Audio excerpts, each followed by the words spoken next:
Ива, айде да ти попълня данъчната декларация. Оф, не мога сега, не мога. Моля ти се.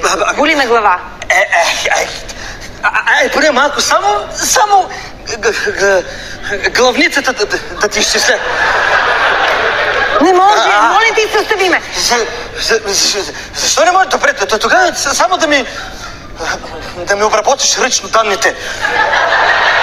Айде. Обработвай си ги сам, имаш опит. Сам данъчен си. Айде. Сега.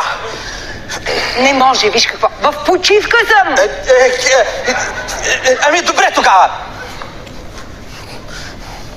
Добре, и без това не съм прирител да ти гледам плоския данък.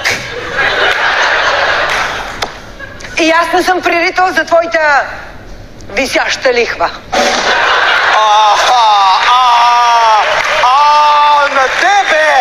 На тебе пък колкото и голяма лихва да ти внесе човек, няма да ти стигне. Пък. Освен това искам да ти кажа, че много бързо ми връщаш ДДС-то. Аз докато разбера какво става и ти вече си ми върнал ДДС-то, обърнал си се на другата страна и спиш. Сега защо надвнасяш напрежение, кажи ми? Защо? Защото да съм женена за теб е все едно всеки ден да обслужвам един и същи клиент за едно и също нещо. Просто... Права си. Тук си права. Знам. Да. На нас не трябва разнообразие. Да. Да. На нас не трябва разнообразие. Ние трябва да се разнообразим.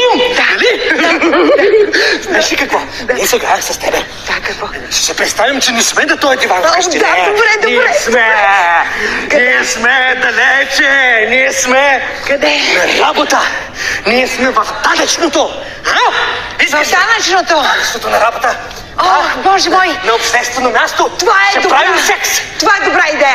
Това е страхотна идея. Супер! Да. Аз ще съм клиент, ти ще си служителка. Айде! Чакай малко. Да, какво? Аз по принцип съм си служителка.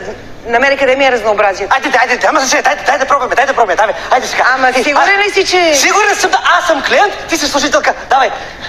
Добре, айде. Гишето, давай гишето. Да. Айде сега. Аз съм клиент. Добър ден. Добър ден.